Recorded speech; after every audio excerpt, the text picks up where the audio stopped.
this is a bigger issue than basketball, and certainly I'm going to get into basketball. But I got to tell you, man, what in the hell is our president doing taking March 31st, which has always been, I get it, since '09. Well, I'm going to make sure I have this right. Screw having this Transgender Visibility Day. Now, I got to tell you, even Hallmark couldn't come up with that nonsense, and I get it. March 31st is that date, but when you got a made-up holiday and you got Easter, I don't know what to tell you, man. And how offensive. If you are a Christian and you vote for this Biden character, and it's all he is right now is a character. He's not really a person. He's a character. He's a caricature. When they give him the right cocktails, he can stand in front of the nation. But when they don't on a daily basis, he doesn't know where the hell he is, and he's just bought and sold. This is a man who swears he is Catholic, who swears he went to church. And on the holiest day of the year, Easter, he declares it. Make sure I have this right. Transgender Visibility Day. Now, look, I get that it may have been Transgender Visibility Day going back, as I said, to '09. And I get that you Transgender Visibility Day people are all excited about having Transgender Visibility Day. But let's be honest, every day is some kind of day. But we just don't know about it. Nothing should overshadow Easter. Nothing. Zero. Zip. Nada. And the first thing this jackass of a president put out was, well, it is, I declare, Transgender Visibility Day. And then he came back with, we wish you a happy Easter. I don't understand any of you that would vote for this. I don't understand any of you that would vote for this kind of evil, and that's exactly what it is. It's bought and paid for evil. EVIL. Now, I don't know what the end game is here with this clown and his clownettes, but this is a mess, and we can't have it. And thank goodness Jonathan Isaac. Jonathan Isaac is not afraid. Remember, he stood when all knelt. He actually has an opinion that I want to pay attention to. He does. I'm sorry, but he does. So he was very critical of the president. Also, Yankees minority owned. There you go. They want you to hate. This helps no one and promotes division. They know exactly what they're doing, Isaac says. We should be angry, but we should not lose the spirit of Christmas. We should not lose the spirit of what tomorrow means, Easter. Don't lose focus because he is risen. There is hope for all. Joe Biden actually declared Easter as Transgender Visibility Day. And here's the thing about it. They think, well, they must know that this is going to get them votes. Like 60% of the population, 63 I think it is Christian. Less than 1% is transgender.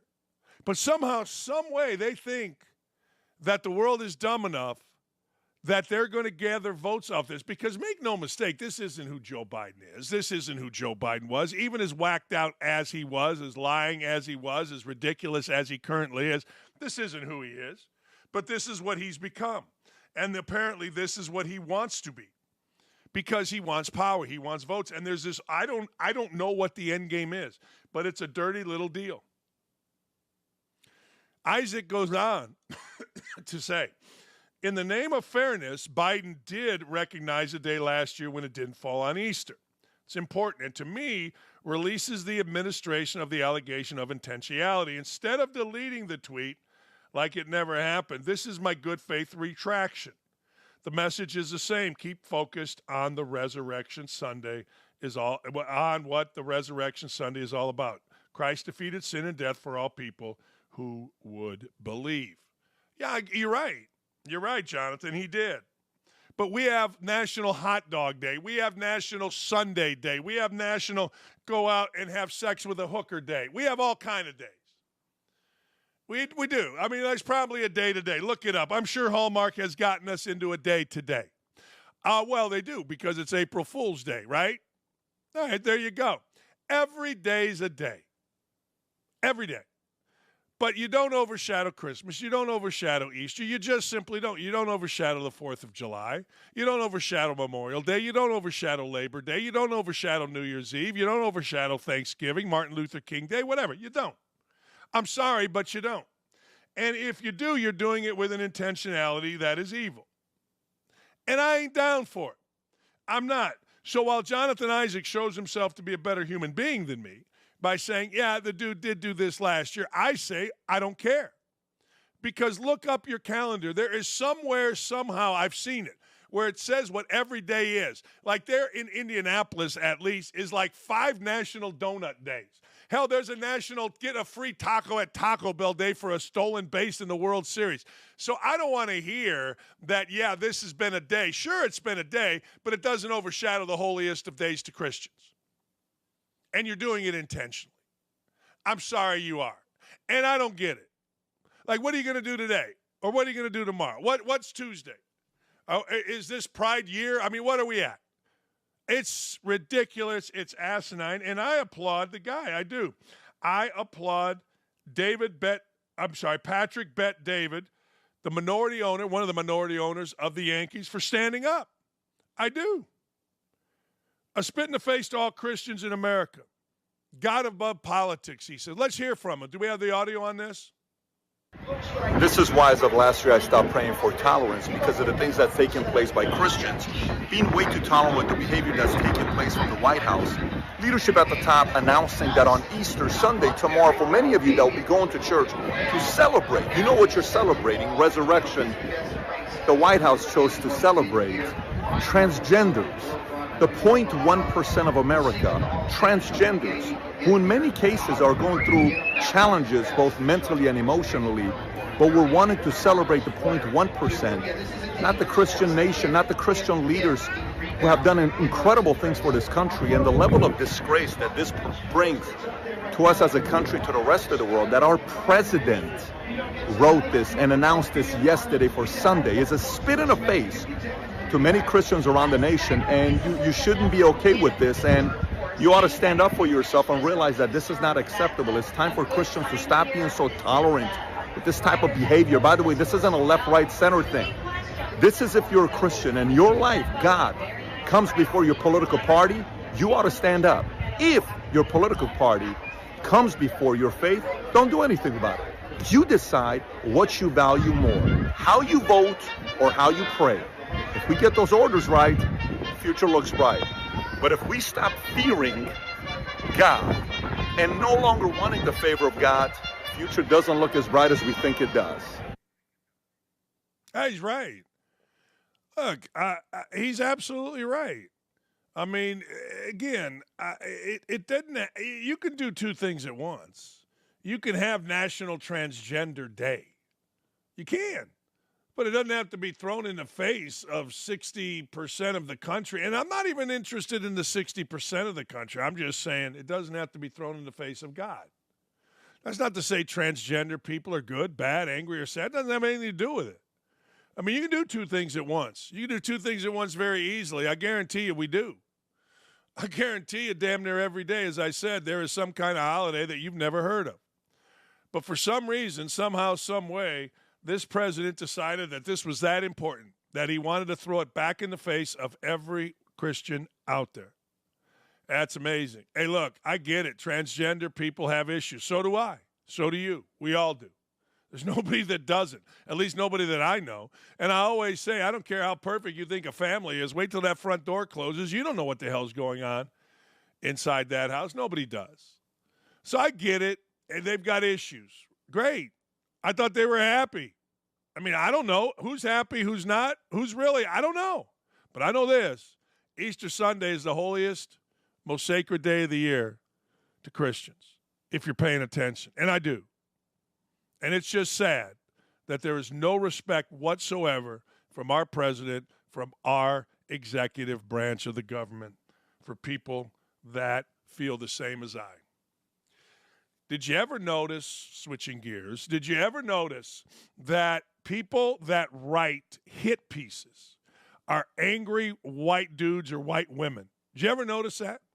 Like Greg Doyle, who I talk about, looks exactly like what you would think, a scrawny, mealy mouth, ridiculous. They either look like that or they look like big fat bearded guy that's got stains in his teeth, stuff in his beard, and never participated in anything.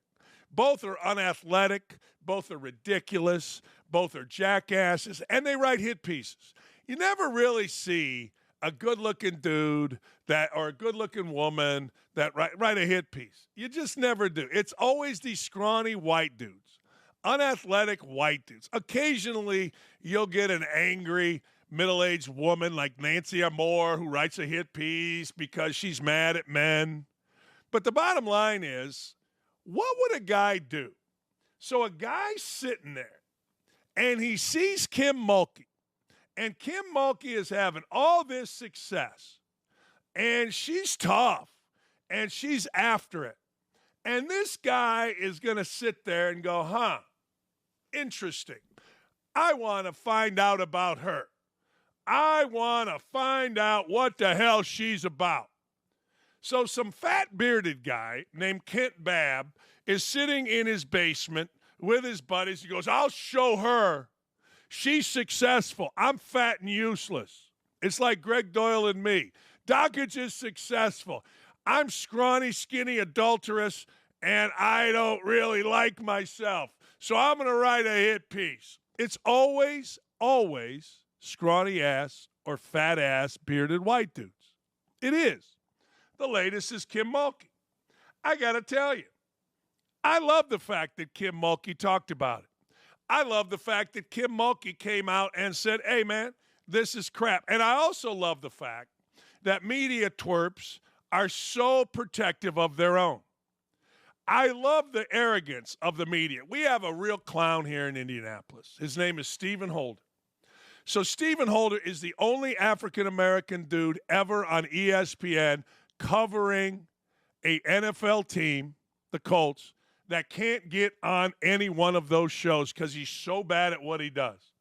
And on top of what he does bad, he bitches, whines, and moans all the time in the media room about having to do a hit. Now, this is a guy so untalented as a writer that in 8-10 years of being here, I never had him on my show because I would read him and he's an idiot.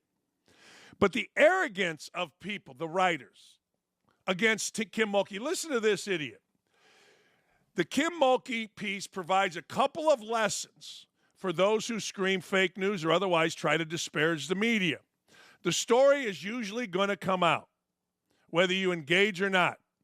If you do engage, you likely come off looking better, not worse. How fucking arrogant are you? How arrogant is your dumbass? Really? To who? Like, it's like we're the judge and jury. Stephen Holder's the judge and jury. This guy Babb is the judge and jury of Kim Mulkey. Now, these people haven't done nothing in their lives. Nothing. Zero. Zip. Nada. Like, Stephen Holder's a good, strong, good-looking guy. Obviously was a pussy because he couldn't play dead in any sport, anywhere, anytime. But he's the judge and jury. Kent Babb's the judge and jury. Really? Some fat-ass guy that's sitting around eating pizza, watching somebody else be successful. You're the judge and jury? Okay. And if you just sit back and take it, it'll be better for you. Fuck you is how I look at it. Sorry, I'm swearing, but this pisses me off. This pisses me off, and I'm not surprised. The arrogance is ridiculous. Let me tell you something. My ratings were never higher than when I got a hit piece wrote out. I mean, in fact, I'm trying to egg them to give me a nut. Do it again. I don't care. But the Washington Post story came out, and everybody had their little, I don't know, answer. Kim Mulkey said she's not reading that crap, and that's what her lawyers are for, and gives a great response when asked by Danny Z about how her team will handle Easter. Let's hear from Kim Mulkey. I hadn't read that trash. I'm not going to read it. That's why I hired lawyers. The lawyers will review it, and when this season is over, they'll give me a call and say, this is our next step. Reading that stuff. There you go. Here's how she's celebrating Easter. I guess I screwed that up. Here's how she's celebrating Easter. Dan Zakrzewski, OutKick.com. Coach, do you have any plans tomorrow, either personally or with the team, to celebrate the Easter holiday? Absolutely. Absolutely. Every Sunday, if it wasn't Easter, we have devotion. We have devotion as a team. And every morning and every noon and every dinner meal, each kid is asked to pray. And we don't have a room full of Baptists, Methodists, we have Muslims, we have Jewish kids, we have all walks of life. And we respect whatever prayer they want to say. So to answer your question, you better believe that we will do that. Thank you for asking that. Yeah, hell yeah. Honest to God. You know what? Honest to God. That's right. I'm just telling you. It's amazing to me that people come at, and writers actually think, you know, my high school buddies took out a half-page ad in the Indy Star honoring me for making the Indiana Basketball Hall of Fame. And I love my friends from high school, Northwest, because it's just sticking it to the Indy Star. Now, somebody may say, well, you're paying them. Yeah, well, they need help. But, yeah, just stick it to them every chance you get. Seriously. It's amazing. You know what? A guy's going to write an article on you, so you're just supposed to lay back and take it, right? Isn't that what you're supposed to do? According to these guys, Kim Mulkey got out in front of it. Kim Mulkey diffused it, and really nobody gives a shit about the article. I've not read it. I saw where Clay Travis and others have said it makes her look good, so I read the clips that I saw, and that's all I needed. I mean, who gives a damn? She coached hard. I don't care. She didn't like lesbians or whatever. I don't care. That's her choice. It's her choice. Hell, there's so many problems with lesbians on a team. My wife, the lovely Lee Ross, tells the greatest stories about lesbians acting like fools. And she actually went to the AD and said, hey, are you mad if I don't recruit lesbians at Bowling Green? No, seriously. There's so many problems. So she doesn't like lesbians. Good. What, is everybody supposed to love lesbians on your team? You have no idea the problems. I'll give you one. So Sally's dating Jenny. Coach doesn't really know, but Sally's dating Jenny. Jenny thinks, and this is a true scenario, Jenny thinks that Sally maybe has a crush on Chris. Coach doesn't know. So Coach rooms with Chris. Now this one's mad. This one over the course of a weekend is crazy because her girlfriend is in a room all weekend with another girl that she thinks might be has a crush on. And she's crazy, running across courtyards, banging on doors. I'm telling you, the lesbian thing in women's sports is it's the funniest thing to talk about with my wife over beers. The funniest. Hey, tell me another lesbian story. And you can get mad about it, but every single coach, Kurt Miller, the head coach of the L.A. Sparks, was the head coach of Bowling Green when I was a coach, and we were friends, comes storming into my office. Dakich, I can't practice. Why? I'm not going to tell you the words that he used, but basically his star player had broken up with another star player, and they're sitting in the bleachers crying over the breakup. This is actual in women's sports. I mean, we can hide it. Hell, Lee got the job at Bowling Green because the coach was having an affair with the shortstop. They found out and they fired her. I mean, don't even try it. So what? Kim Mulkey doesn't like lesbians. Okay, on her team. Big deal. It's the funniest stuff ever. So fat white guy with a beard, he's all mad. Oh, good for him. He's all mad. I'm going to find out. Well, what you did was you made Kim Mulkey a bigger star. Period. That's just what these things do. And you look like another fat white guy or another Greg Doyle.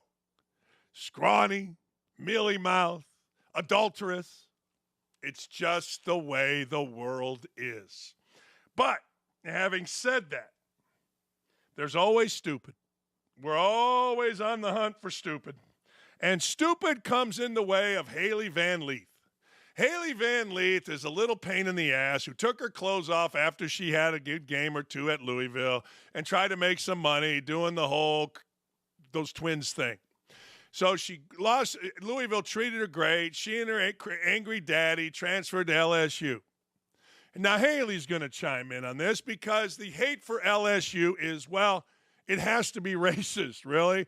Has nothing to do with a myriad of issues, including one of the young ladies flippantly rapping about 9/11, Angel Reese being kicked off the team, Mulkey being a pan. Has nothing to do with that. It's got to be racist. Here's some little girl, Van Lith, talking about racism. Jesus.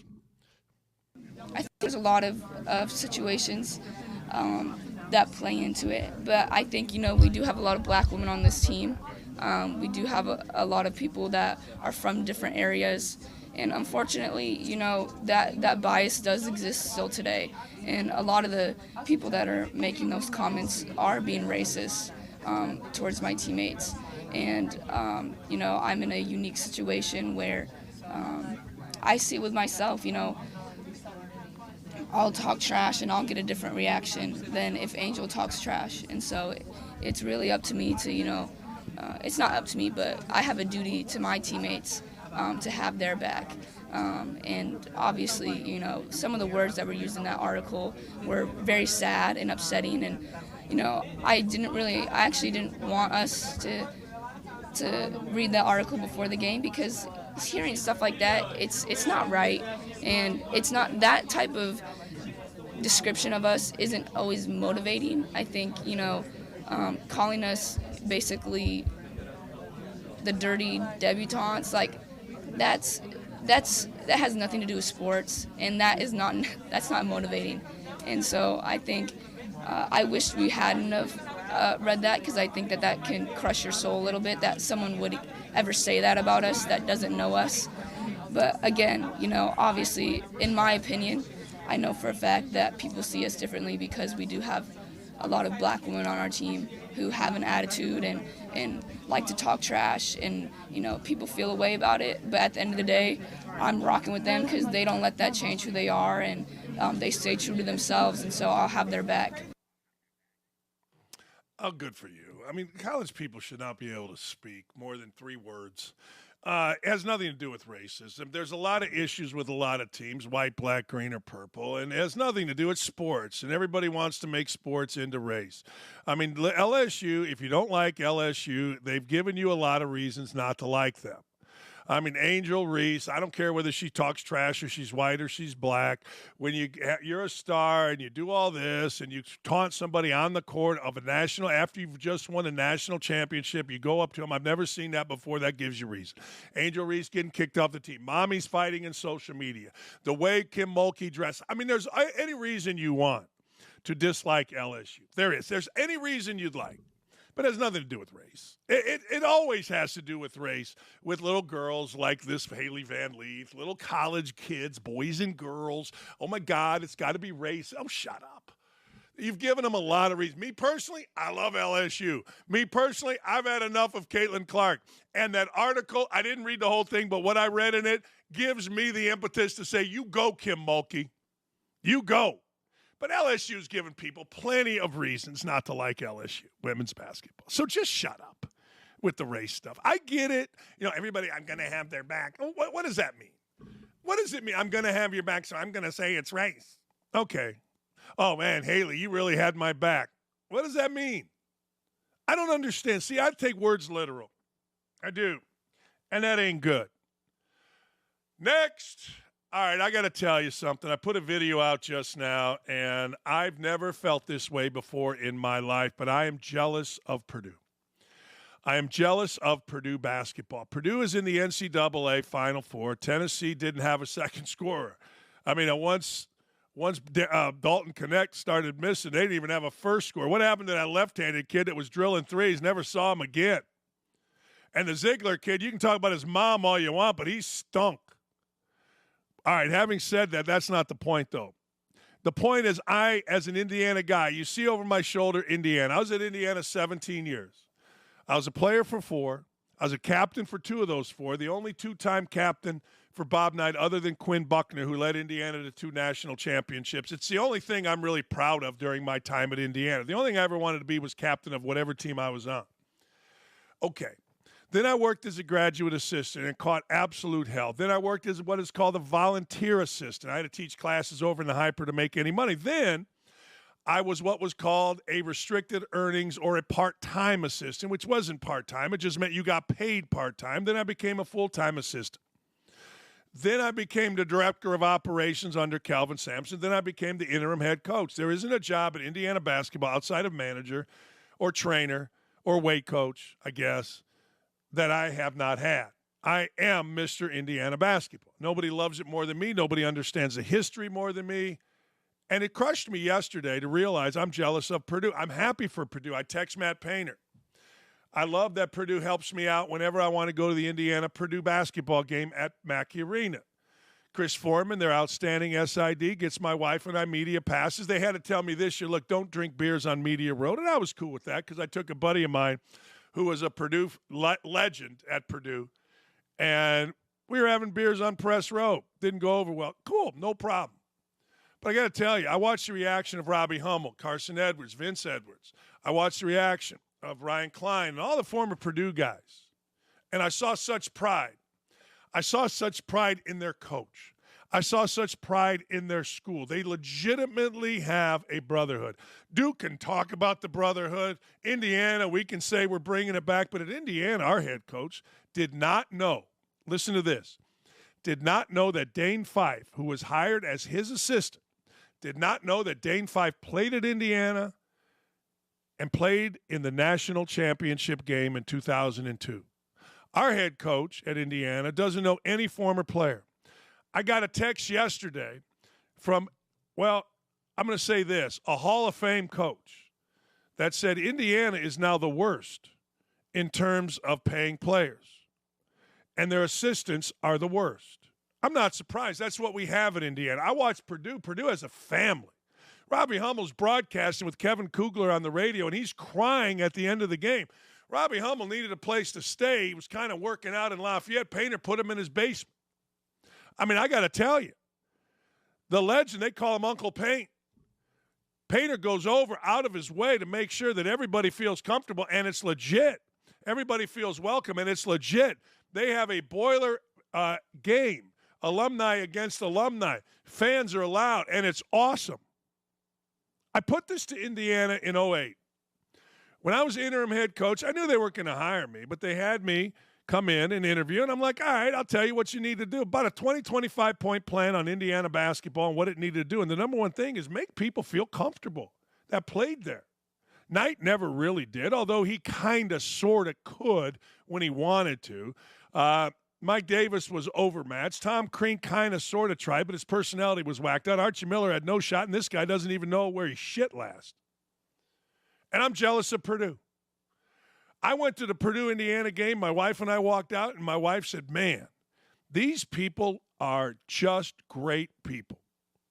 You go to Indiana game, man, oh man, everyone's kind of a dick, if you want to know the truth. Kind of an arrogant, stuck-up dick. It's amazing to me. People say, well, you don't go to Indiana games because they don't like you. Maybe I don't like you. It's amazing to me, the difference. Former players crying because the team got to the Final Four. Our guy doesn't even know former players. Our guy, if you have an Indiana basketball golf outing or whatever, it's going to be a bunch of boosters and a bunch of managers. Nothing for players, the guys that actually dove on the floor. Nothing. It's amazing. It's astounding to me, and I'm jealous. I'm so freaking jealous I can't even begin to tell you. And watching it last night, I was so happy for Purdue. I didn't know that I would be. I didn't think that I would be. But after the game, reading Twitter, seeing the reaction of so many former players, I got to tell you, that's what Indiana could have been, should have been, should be. But we got no shot. You know what we got in Indiana? We got a collective that buys players. That's what we got at Indiana.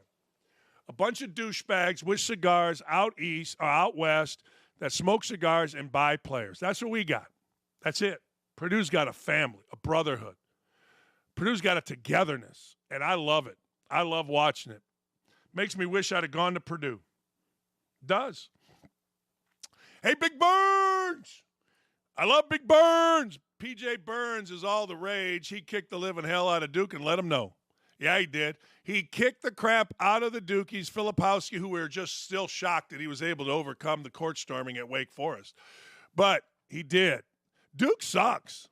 I mean, I said this before, and I'll say this again. The 3 worst coach teams I saw all year were Duke, Indiana, and Memphis. Just god-awful. Well, no, I'll tell you one that's not right now, and that's Big Burns and North Carolina State, and they're fun. Big Burns, P.J. Burns, the big fat kid, and by the way, nobody knows this that hasn't coached, and your announcers will never know this. Like, I guess Raftery coached 100 years ago. But here's the deal. You can talk about Big Burns' hands and his feet, but you know what? He couldn't play if he didn't have great hands and great feet. Every big fat kid ever that plays basketball and is effective has 2 things: great hands, great feet. If they didn't, they couldn't play, period. They'd just be a fat kid sitting there in a park talking and eating. That's what they'd be, sitting there eating. You know, there's always that guy. If you ever been to a playground, you know there's always that guy. He could be white, he could be black, he could be old, he could be young, but there's always the fat guy there that does all the talking and he's eating. He's got a Subway. He's got something. Hell, he may have Skittles. I don't know. But every park I went to growing up, I'd always be like, where's the fat kid? Well, this ain't that kid. And I got to tell you about Big Burns. Apparently, he was at Winthrop. My son was at Elon. And Andrew was sitting there. He was coaching against him in a game. And Big Burns was sitting or was kind of warming up, and he looks over at my son. He goes, hey, Coach, you better bring the double today. I'm feeling sexy. That's Big Burns. That's pretty good. I love watching him. I got to tell you, I love watching North Carolina State. And how about this for a quote? They asked P.J. Burns after. They said, hey, man, why are you guys better now? You know what he said? Well, we refocused. No one's late for anything anymore, and no one's causing trouble. I got to tell you something, North Carolina State. I'm just saying. I don't know about that Kevin Keats extension. When I heard that, 2 things, I'm like, wow. You never hear people say that. And the second thing is, really? You gave that an extension, so are they going to go back to being late, being undisciplined, being a clown show? I don't know. UConn, I don't know what to tell you. 30-0 run. What do you want me to say? Like, the game is going along swimmingly, tied up in the 20s. Everything's rolling. Everything's going good. And next thing you know, a 30-0 run. Let me say that again. A 30-0 run. Not since we beat St. Bridget 86-6 in 3rd grade or 6th grade have I seen a 30-0 run. The year before, we'd beat them 27-0. That's not a 30-0 run. No. I've not seen a 30-0 run in major college basketball. I don't know. I'm sure I'd have, but I don't know when it would have been. Doesn't seem like it's possible. Illinois, I love you. Great year. But was it really worth it? It probably was. Terry Shannon or whatever Shannon's name is, was it really worth it? I don't know. I'm not sure. I don't know. Maybe it was. I mean, hopefully it was to you. You got some money. You got some units. Got to play the kid. I just would have had a hard time. I don't begrudge anybody, but I would have had a hard time. Alabama, Clemson. Hey, man, think about it. Last year this time, Alabama had a murder. You know, they had 2 players involved. One is being charged, former player. But you know what? Superstar Brandon Miller. Makes me ask about Brandon Miller. How important were you, really? I mean, we hype up all of these guys, and Brandon Miller's a good player. He's in the NBA, but how important is he really? I don't know. Is he really that important? Doing better without him. I always get fascinated by that because there's always, and this goes way back. Like, this goes way back to when I was in high school. How important were these guys that everybody thought you had to play them? Everybody said, hey, these are our guys. I don't know. But I know this. Clemson was tough, but Alabama was tougher. Bad start. Alabama got it rolling. And honest to God, the second half was a boom, boom, boom, boom point explosion. I took the under. And I was looking sweet at halftime. Should have cashed out for 100 large, but I did. It's a good Final Four. I'm going to be in Vegas for it. I'm going there on Thursday night playing golf, so there's not going to be a show, at least by me, on Friday. But I got to tell you, man, this Final Four is sexy. Not as sexy as it could be. And I hope we get Purdue UConn.